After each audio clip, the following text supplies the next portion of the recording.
want to start us off, Jan, by telling us a little bit about you and your journey to founding Nsight and where you guys are at now. Oh, wow. Me. So, Jesus, I come from about 25 years of design, product design, branding, marketing, and whatnot experience. First decade I spent across agencies, then a decade across tech and startups, mostly early stage startups. It was kind of like my sweet spot for the last, I would say between 2014 and 2024. Exactly a decade. Jesus. Um, Yeah, so Insight is essentially. I like to joke around typically when I talk to investors. The company has been 5 years in the making without me knowing about it. And the reason the reason why I say that is because a little bit longer than 5 years ago, I was head of design at a cybersecurity company, and we're growing exponentially. We just raised our Series B, moving from a dinky office to half a floor on Sixth Avenue in New York. And obviously hiring a bunch of people, right? Middle management, more executives, and so forth. And so I found myself in a situation where I was sitting in a conference room during our quarterly roadmap planning, and it's basically a World War III. Like everyone is arguing, everyone is bickering. We need to build this feature. No, we have to build this feature. No, we have to build this function. No, we have to do this. No, we have to fix bugs. It's just like on and on, kind of like battle between different quote unquote departments, right? Because each head of department were sitting there at the table. And I'm looking at the CEO and just like listening to all of this and trying to make sense of what should I do? Like, what's the next step?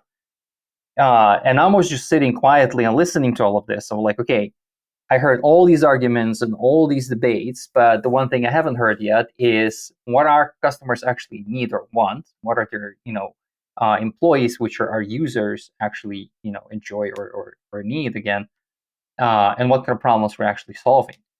Right? It's all been about if we don't build this feature, then we can't sell. If we don't build this feature, then these customers are going to walk away. Right? And it's a very common argument in a lot of companies. Honestly, regardless if it's a small, medium, or large organization.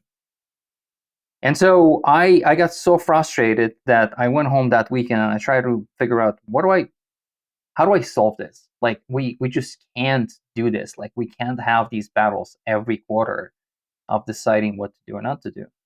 And so I came up with a process that I didn't give it any kind of name at the time. I came back on Monday, pulled aside one of the co-founders, and I said, "Listen, I have an idea. I want to give it a try." And he's like, "Dude, at this point, like anything, I don't care. Like we have to do something." And so the process was essentially me and my team getting access to the entire organization's kind of like tools, if you will, like Salesforce, HubSpot, and whatever. And we basically started pulling all the data, dumping it into a data repository called Dovetail. And we spent honestly weeks organizing everything, tagging everything, and trying to make sense of things, trying to understand what is happening internally, right? Where is the sales team is at? Where is the marketing team is at? Where is the stakeholders is at, right? What are their ideas, thoughts, requests, desires, wishes, and whatnot? And then trying to align it with our user research and usability testing and user interviews and everything we're doing as a design team. I'm like, okay, how do these things align? And the things we're finding as in alignment, these are the things we'll typically bring up front saying, hey, as a company, we need to concentrate on these things because it seems like they're coming from almost every direction, right? So there's like an interesting cross-referencing there. So And so let me we stop you start there making, because I do have yeah, some questions about kind of this go for it. process here. Because you're right, I have seen this happen before where you get the leadership team or visionaries together or whoever, and every sort of department head has their own sort of vision of what would be most helpful to users or for sales or whatever. And often it's quite different. You have support saying like, oh, we've got these 15 bugs, and sales like, well, we've got these big customers who won't close until we get this one feature. And then you've got Yep. like this other side of the org, which is like, well, our 4 biggest customers are asking for like this one thing. And I've seen this where SaaS businesses often turn into like almost consultancies just for these like really big customers where they're just sort of building their product based on what big customers are wanting. So you mentioned sort of taking user feedback and sort of combining that vision from the visionary team. How should companies think about sort of going down that process? And you mentioned sort of bringing those ideas to the forefront. Just kind of give me some more thoughts on that because I feel like people are not really talking about this. Like, I feel like it's product design is either mostly driven by this is what the visionaries want or this is what the customers want. But combining those two can often be somewhat difficult. So I think one of the biggest issues that our quote unquote the digital era or industry, if you will, have experienced over the years is there was a gradual transition from companies turn to agencies to do their work, and then suddenly you have internal teams, right? You have the product or design or marketing or whatnot internally, and then the emergence or convergence, if you will, of some of the consultancies like McKinsey's and the Boston one, from just like being business into also design and product and vision and problem solving and so forth. And one of the things that I noticed happening is design as it came in from the outside, right, from the agency world, and even though they're being built internally in the organizations, they're still being viewed as this kind of like an agency thing in the organization. So they're not necessarily always involved in all of the decision-making process that is happening on the business side, that is happening on the sales side, that is happening on the financial side, right? And so these pieces of data or information never actually collide unless a design team explicitly goes and asks for them. And then typically they don't get raw data or raw information, they get anecdotal information. Things like if I go to a VP of sales and say, hey, can I please get some information about what are people that you're talking to that are not their customers yet, but they're looking for and asking for, right? And typically what you will get in almost any organization is, you know what? I was actually talking to this guy from this company yesterday, and he said if we don't have this feature, they're not going to buy it from us. So we have to build this feature. I'm like, great. I'm not going to do that. That's just one piece of information. I need an actual data set. I can't do that, right? And so this is what is happening in a lot of the organization where they disconnect the quote unquote user feedback data and organizational flow data, right? All the sales motions, all of the marketing motions, all of the business motions. And that's why it typically is disconnected. And so in order to remedy this, you have to merge all these things. Sadly, I don't think it will happen on its own because it means that every single team in the organization is going to have to suddenly organically share data on a regular basis, practically bi-weekly. And it's just not going to happen. It's just time consuming and a lot of effort. And how do you go about prioritizing? Let's say in a perfect world, you do have the situation where everyone's kind of combining data well, which I think we'll talk about in a minute, sort of how that can be done. But let's say even when that is done, how should companies go about prioritizing that data, balancing sort of the visionary versus customer demands versus this is what future customers might want, et cetera? Honestly, it's simple. It's just understanding how do these things kind of trend together. Because if I am a CEO of a company and I think the market is shifting and moving into a direction of I don't know, let's say I'm on the e-com, right? And I see that the market is shifting into silk instead of cotton, right? And so my material or my garments or whatever I'm selling probably should be more silk rather than cotton. As an example, I'm just spitballing here, right?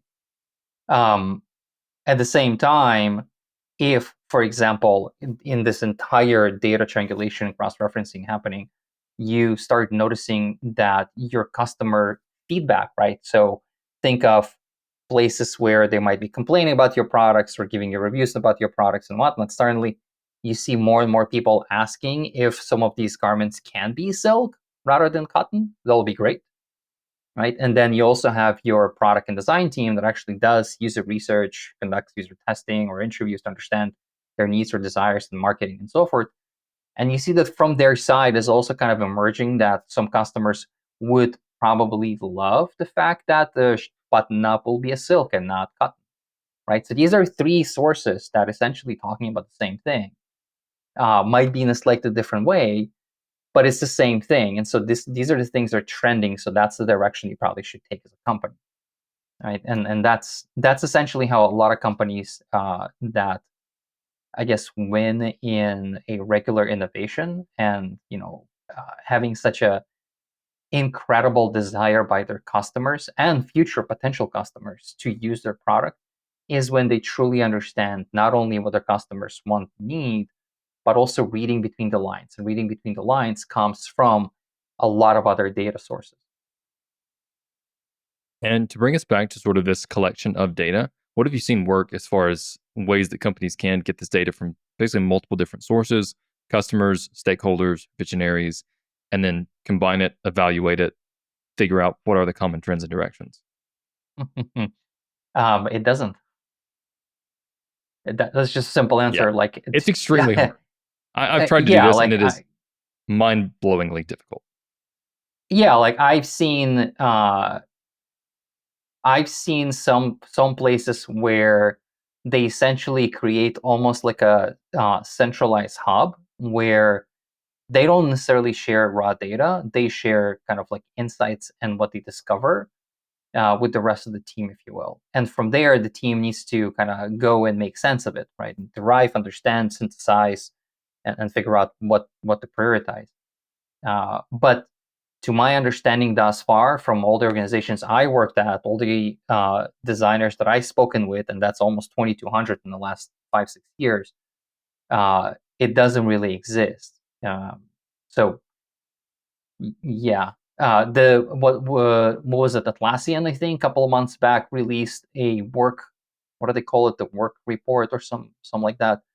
Essentially, I'm trying to understand how how teams work, what are they, the biggest pain points, and so forth, and discovered that I think, and don't quote me on that, probably gonna have to go back to the report and read it, but they mentioned that in Fortune 500s, a people waste 2.5 billion minutes a year on finding the right information, right? And so yeah, I don't think anyone solved that problem. Like our product solves this problem essentially of unifying the data and then processing everything. But thus far, I have not seen anyone else that does that in a proper way, I guess. Yeah, the only other way that I have seen do this, sort of a broken process where you basically like collected a lot of customer feedback and then you just kind of went by gut.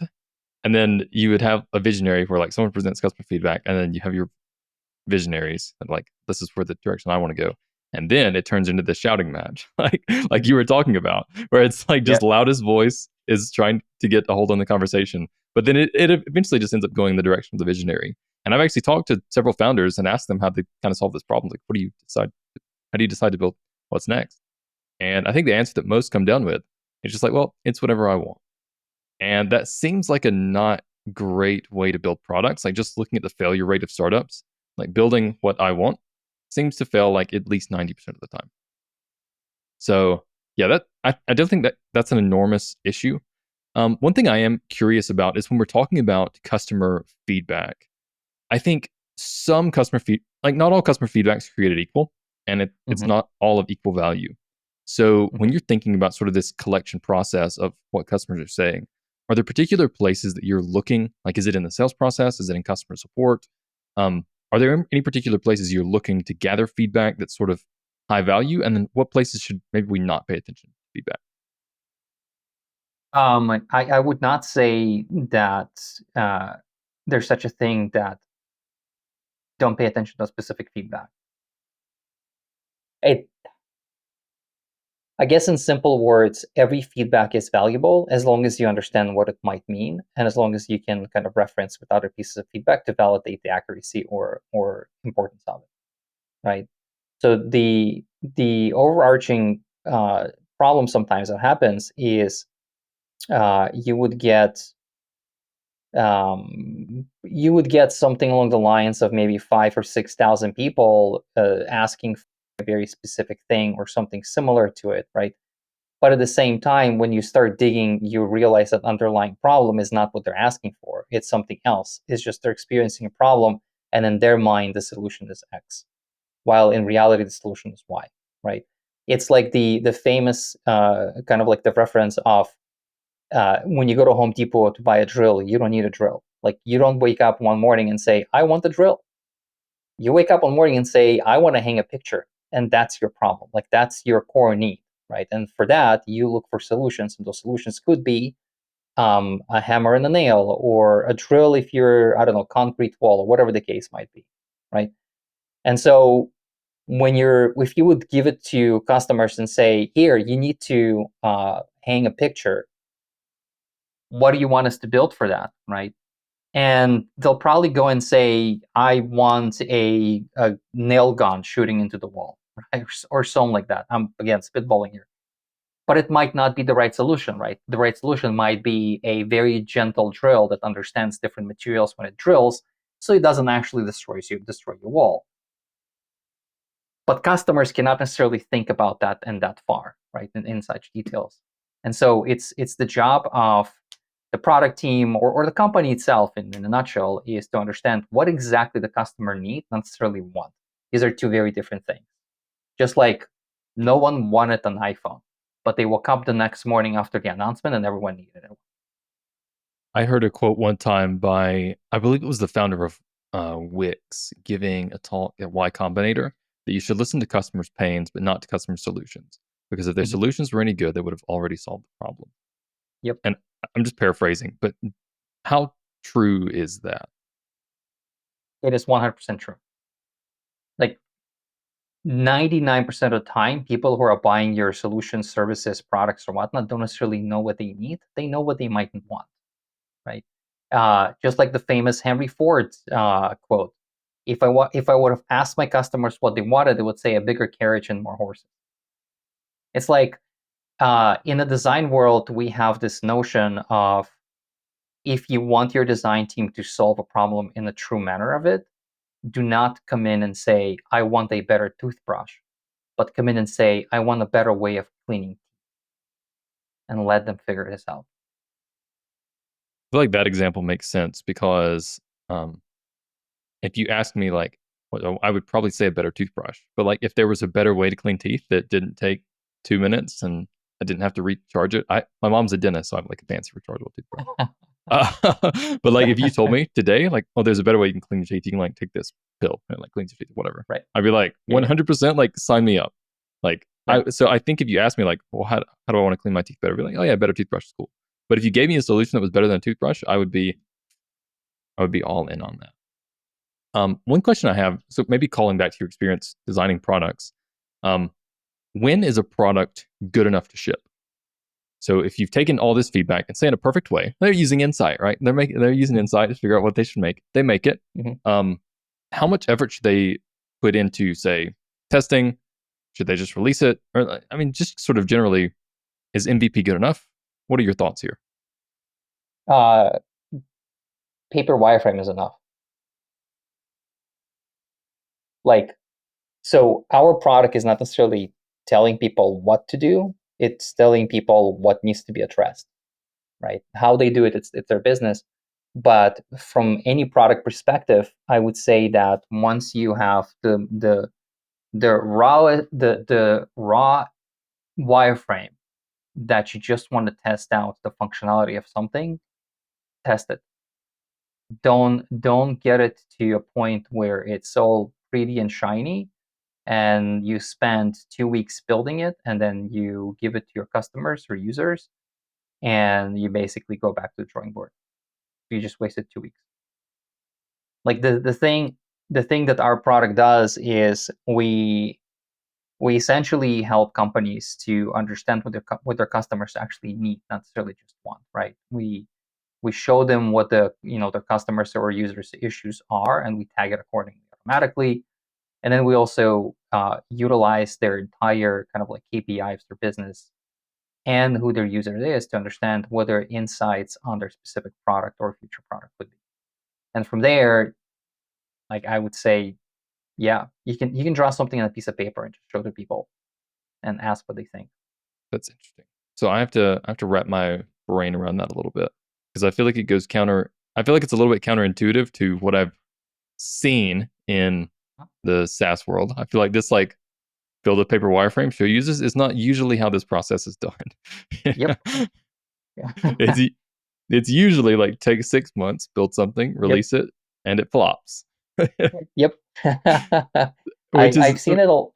Yeah, I've seen it a lot of times. It's I think there is a reason why uh, I forgot. So there's a VC fund called Designer Fund. I think they're the only ones who are like purely concentrated on quote unquote design led founded companies.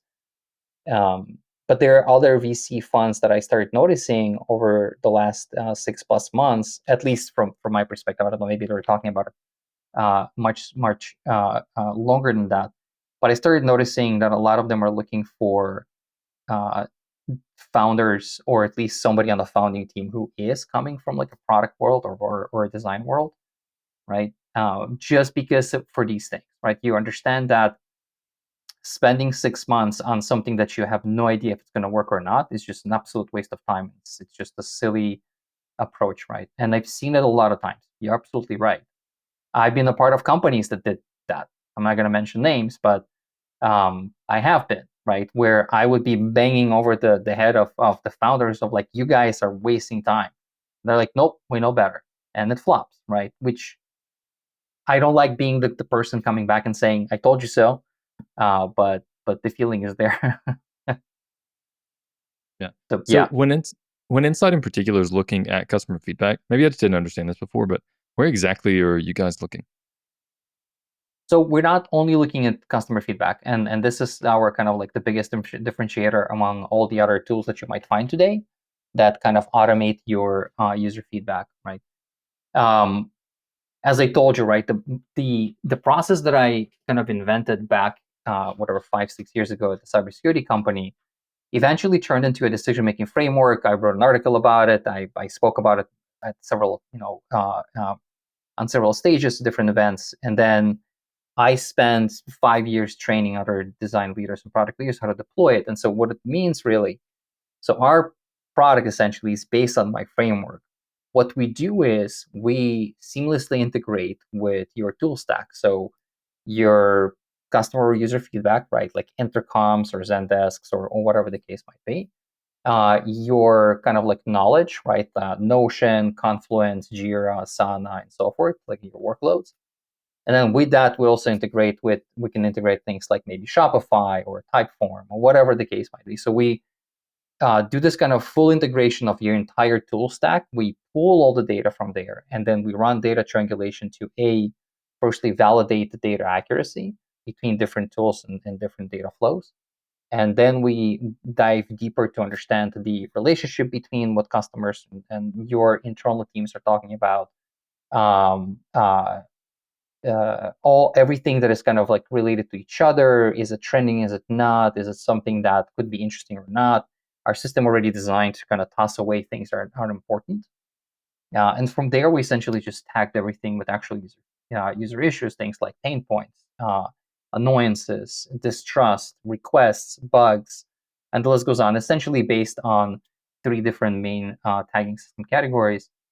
And so we don't just ingest user feedback because we believe that this is a one-sided piece of data that if you're making your product decisions on will not be as useful or is as successful if you have data coming from other directions as well. The one that I told you early on in our conversation, that I want to know sales motions, I want to know marketing motions, I want to understand our customer support, right? What customers are complaining about, what future customers are asking for. What are the potential customer emotional response to our branding, right, from the marketing perspective? And all of that combined, showing what exactly needs to be done on the product in order to increase satisfaction with your existing users, and then potentially draw more future customers or future users. And then we also give a analytics on your product goals impact, your business goal impact, your entire kind of like user population impact, usability impact, and so forth. And I think one question I have, because it seems like you're very experienced in this sort of whole building a product realm. When people are building products, do you have any thoughts as far as estimating sort of timeline or efforts involved? Because what I've seen again and again is it just takes longer than expected and it costs more than expected. So, and I think there's even Douglas Hofstadter, which is I think he's a physicist. He wrote Gödel Bach, if you're familiar. He has Hofstadter's law, which is it's basically like no matter how long you think something is going to take, it's going to take longer, even when you factor in Hofstadter's law. So is there any guidance that you have or thoughts you have as far as estimating timelines, effort involved, and even impact? I think, well, I like to be. I've always been driven by under promise over deliver, and so that's something that I'm trying to instill in my team as well. Is that if you're looking at something and you think it's going to take you a day, tell me it's going to take you 2 days or 3 days. That way, you give yourself time, because I don't know how R-rated your show, but shit happens. My mom watches this, so okay. All right, I'll keep my cool. My dad's a pastor, and my mom watches this, so just got it. All right. Look, one of the things that I've learned over the years is the reason why people underestimate how long something might take them. It's because they're trying to in many cases come up as I know better, or I'm the professional, so I'll definitely can execute on this. The problem is, in many cases, there's a lot of unknowns. Those unknowns not always necessarily related to the tech or engineering or design or any of that. It can also be related to you being human. You can get sick. You can feel not good. You can, I don't know, feel depressed for whatever reason. You can feel down. And so your productivity levels are fluctuating based on how you feel on every day, right? Like yesterday, I was incredibly productive. Today, I was a little procrastinating in the morning. Why? Because just I was tired, right? And that happens. And so that's why I always try to say to people, if you think it's going to take you a day, say it's going to take you 2 or 3 days. That way, if you execute in a day and a half, you went beyond your original estimation, and yet you still came up on top that you delivered before the 3-day mark, right? I had this pleasure working with VP of engineering at that cybersecurity company. He's a director of engineering right now at Meta. He always had this annoying but incredible value, right? Where would be sitting in our planning, right? Either backlog or grooming or roadmap planning, whatever. And every single time a stakeholder, CEO, whoever else will ask, can this be done in 3 days? And engineers would probably say, yep, I can do this in 3 days. And this guy would always say, nope, that's going to be done in 6. He would always double, like literally every single time, he would always double the delivery time frame. And you know what? He was right. He was always right, because his team would always say it's going to be in 3 days and they'll deliver in 4 or maybe 5. So you'd always double that time. And I think, as I said, like people underestimate for many reasons. Oftentimes it's either emotional or they think they can, but then they don't. They just don't think about all the unknowns. Well, if my bosses are watching this, I can say that I never inflate how long it's going to take me to do work, and that's a horrible idea. And terrible shame, Yan. Shame. All right. I'll okay. No, I'm totally kidding. Yeah, I mean that happens all the time with engineering. Like I remember one project that so I'm not an engineer myself, but one project that I was somewhat involved in, the initial estimate was about 4 weeks, and it just kept expanding and expanding and expanding, ended up being about 6 months, and then we launched it and no one ever used it. It was like, oh, just blow our brains out. It was horrible. Yep. Jan, I feel like you've given me a lot to think about today. I feel like you've blown my brain a little bit today, because this is a word that I'm just not. Come? I think just your sort of thesis of gathering feedback from multiple places to measure impact and then usability. I think it's one of those things that when you say it sounds so obvious, and yet it's something that no one is doing. So I feel like just your sort of thoughts around doing that has been stretching my brain a little bit because it's outside of my experience. Got it. Okay. Yeah. For all your viewers who might be considering of doing something what we're doing, just FYI, we do have a provisional patent in our software. That's right. Well, if anyone wants to use your software, learn more about you, where should they go? Absolutely. Yes. If you do, then sure. It's as simple as that. It's nsightApp.com.